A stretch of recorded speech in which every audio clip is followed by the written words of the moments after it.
Welcome. Hello, I'm Ellen. This is Thiska, who's been helping me a lot. We're going to answer some questions that Michael sent us. Thiska's going to start by giving you a brief overview, and then I'm going to explain in my own words a bit about my own current situation. So we're going to start with Thiska. Thanks. All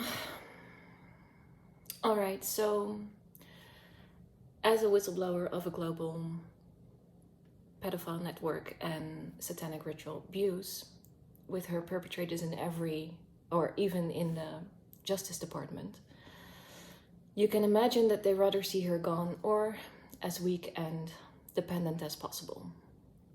So her life is in serious danger. She has been gradually kicked out of the system, now unable to just get a job, rent a house, receive government funding, receive basic health care, etc. On top of that, she has been hunted, poisoned, harassed, and had many attacks on her life. She's been thrown off Facebook, hacked in multiple ways, digitally sabotaged, you name it. And I can't go into all the details now, but that means that for safety reasons, she cannot just stay on anyone's private property in a guest room. She needs to be able to leave on her own as soon as possible. When needed, she can stay in a dorm with multiple people. And for health and recovery reasons, she needs a good bed and a solid, safe room that can be locked. She tried to get back into the system, to start from scratch, but so far it all failed. And she is still healing from all the trauma, at the moment mostly physically. So she is in need of the basics, like healthy food, healthcare, and a good and safe place to sleep. That unfortunately means hotels most of the time. That's the safest, because there are many other guests, so it's more difficult for network to pull tricks like poisoning, Wi-Fi blocks, power outages, or other accidents. Staying on private properties in countryside areas, for example, seems great, but is rarely an option because it's just way more dangerous, not just for Ellen. She had tried it before and that failed miserably. So if you want to donate, please visit eyesonellen.com, and on the homepage you'll see Ellen's bank information. Be mindful of the fact that we have to make the flow of donations public. This way, the donations are most likely to actually come through. Because if everyone can check if their money came through, it's harder for network to block or sabotage the money flows. It will simply draw too much attention and make Ellen seem too credible, and those are two things that network wants to avoid at all times. Since we started to post donation overviews, the money sabotage really diminished. Transparency is key. It's why we started the whole Eyes on Ellen thing. We cannot do these things hidden or in the dark anymore, because it will bite you in the ass eventually.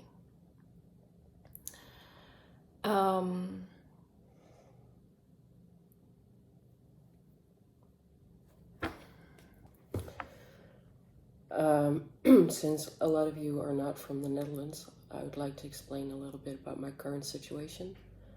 So what I've been doing in these past few months is I've been creating a shitload of art when I was in a hiding place, to at least establish that I'm very well capable of making beautiful paintings.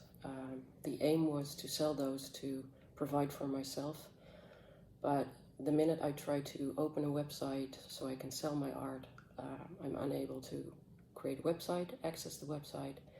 If I post it on YouTube, people are not able to respond on YouTube. The only way I've been able to sell a few paintings is because people had contacted Thiska, and Thiska then contacted me. I went to the local government in the place that I had stayed for 5 months, where people knew me as a very normal person, tried to get help. The most difficult thing about this is that I've been trafficked to people who are very high up in the Dutch Justice Department, like really high up. So going to the police, I've tried it. I've tried to press charges in the Netherlands, in Spain, and in Ireland. But this always ends up in me either having to run because I would not be alive the next day, or they flat out refuse. So for all Americans, just to explain, in the Netherlands, the minute you say anything about a high political official being involved in a child trafficking network or anything about satanic ritual abuse, that is considered something that either does not exist, satanic ritual abuse, or that is so sensitive that they have a special department. So no matter what police department I would go to, first you would get a normal police officer, but then they are instructed from higher up to immediately direct your, hoe zeg je aanklacht? Aangifte? Like the pressing charges, you cannot do that with them. You're referred to their special department. And the same goes for mental health care. All the organizations that the Netherlands has to help people out with housing, homelessness, or stuff like this have a requirement that you're required to accept the help of a licensed psychiatrist the minute you express that it's about high up politicians or satanic ritual abuse. You're referred to specialists who are trained to do this. But due to Dutch law, this also means that you give up your life to them, so they will then have a say on your life, which means that if they are by the network, if they work for the network or are corrupt in any way, they can give you it's called in Dutch an inbewaringplaatsing. It's like being on hold, which literally means you lose the right to have the decision on your own medical choices, and you do not get to decide what happens to your body. So you can be locked up indefinitely and be drugged against your will. When I went to the local government to ask for help, all of the options they came were either go to the police. I said I cannot go to the police because they are my problem. Go to the shelter, but the shelter has required that I at least have to sign that I will agree to their psychiatrists on the long run if they feel the need to it, which is ridiculous because I told them right in the very first day that that is not an option because those are the people that are the most dangerous to me.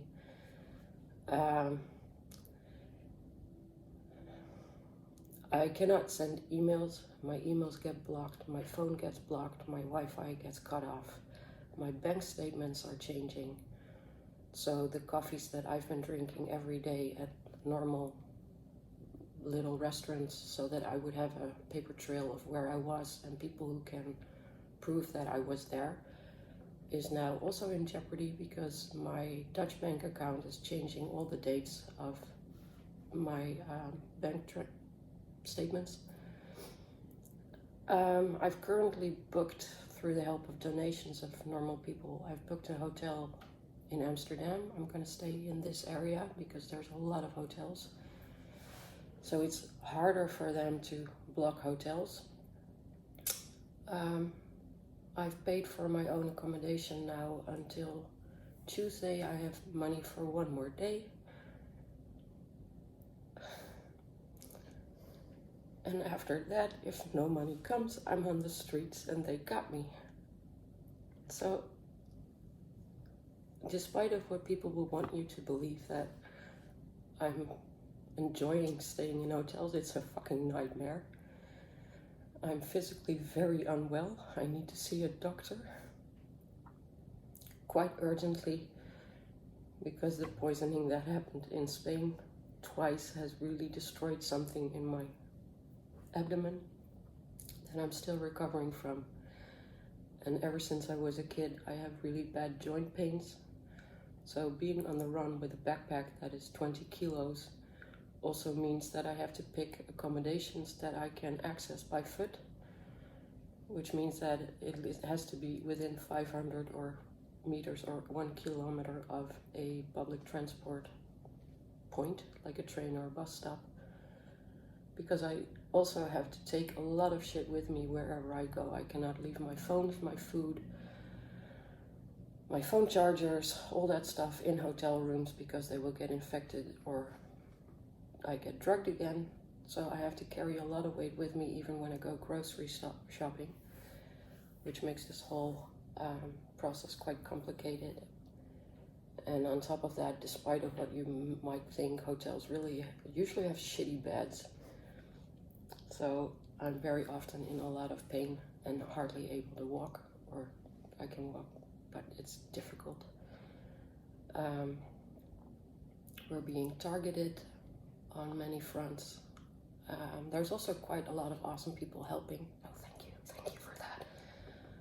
But since we want to spread like the risk and make it as hard for a network as possible to target people that are helping me, that's why I thought my current living situation means that it costs about 6,000 euros a month for honestly survival, like having a place to stay at night, having food. I buy food daily because I can't store it because that makes it too easy to drug me, which they've done on many occasions.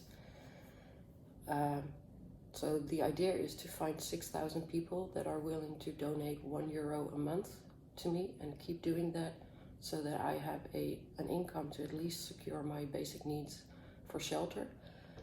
And when I've secured that and I'm at least safe for the night and not constantly on the run and trying to figure out where I'm going to sleep tonight and how I'm going to do stuff, then more room opens up to tell more about what happened. I had previously shared that everything on my Facebook. I did that on a daily basis because all my attempts to write a book or like make videos to compromise my story have all been deleted, denied access. And when I was in Ireland, they completely kicked me out of my Facebook. So I am no longer able to access my own Facebook account nor close it. This happens with a lot of profiles I make.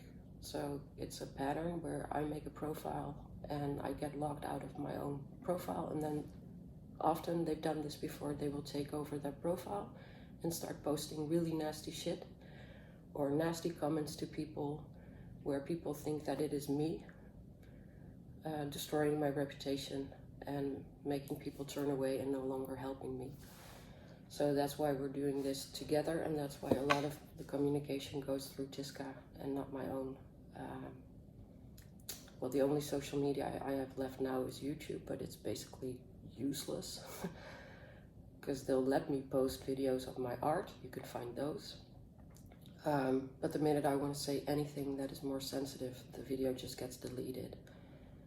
Comments get deleted. People are unable to like the videos. So a lot of people want to like them, but then let me know through other people like, hey, I can't even like your videos. Or the video just goes black. Oh yeah, or the video goes black, or the profile goes down, making it look like nobody's interested, nobody cares. So don't let them fool you. A lot of people care. They're just digitally trying to make it look like nobody's sticking up for me, nobody gives a shit, which is untrue. Yeah, so for now I'm sort of safe, or at least have a place to stay until Wednesday, and after Wednesday my funds are completely gone. So that's why we chose to do this first, because I'm very willing to tell a lot more about what happened and who did it and how I healed that and how I keep my mind sane and my focus. Emotionally I'm doing pretty okay compared to a few years ago. That part of my healing has gone very well. But physically I'm a mess. But I can't share any very dangerous stuff if I don't even have a place to stay for the night. Oh yeah, and the entire region in the eastern part of the country where I had asked for help with the local government, just to give you an idea of what happens the minute I have access to somebody who actually could help me. For all those appointments that you have to make with all these organizations that are trying to find out if they can help you, you have to be in that region. So you get a letter address. It's not a real address, but you at least are like registered. We succeeded in doing that. But that also means that if you want to apply for welfare or any of the stuff that you need, you have to be in that region. So the minute you leave the region, you no longer are entitled to that help. So what Network then does is try to get me out of that region. So for instance, on my phone, that means that the minute I try to look for a hotel in the eastern part of the Netherlands, there are no hotels. So I will look on Google Maps and there are no hotels visible at all. Not just that they are fully booked, but they don't show up in the results. So even if I have internet access, it's very limited. There are subjects that I cannot Google. Booking will, when I was on the run in France and I was looking for a hotel in Lyon, which is a giant city, Booking literally said there are no hotels in Lyon. So I found a way around that. But just to give you an idea, if you cannot call people, if the phone gets blocked right away, the only option you have is physically walking to somebody's station, which is quite demanding for me because I'm very limited in my energy and pain levels in how much I can walk on a day, and it takes so much time. So if I'm in a hotel and I can't call the local government, I have to walk there, which is another half an hour, go to the desk, find them. And because the local governments in the eastern part of the country said they cannot help me, or they can only help me if I accept going either to the police or going to the psychiatrists that are of the network, which is not an option, then unfortunately they can't help me. And I was unable to find any more housing or accommodation for the night, so I literally had to leave that region, which also means that I most likely have lost all of the art that I made 5 months. So I'm really sorry for people who wanted to buy a painting, but I think it's not the first time that I had to leave everything behind or that everything gets destroyed, but I'm not sure if I will be able to access that. I kind of think I won't, so it's pretty much lost at this point.